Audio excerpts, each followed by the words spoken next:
दरम्यान मनोज जरांगेंच्या बीडमधील इशारा सभेचा आढावा घेतला आमचे प्रतिनिधी गोविंद शेळके यांनी।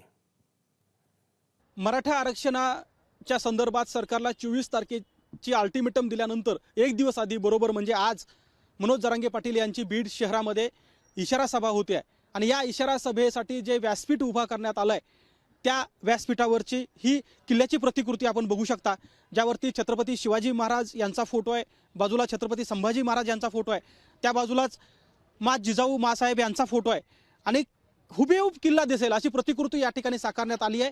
याच स्टेजवरती साधारण 2च्या नंतर हे मनोज जरांगे पाटील पोहोचतील आणि त्यानंतर आतापर्यंत पारंपरिक ज्याप्रमाणे सभा होते म्हणजे या व्यासपीठावरती फक्त काही मराठा समाजातील मुली असतील ज्या मनोज जरांगे यांचं स्वागत करतील आणि त्यानंतर एकमेव भाषण होईल ते म्हणजे मनोज जरांगे पाटील हे बोलतील।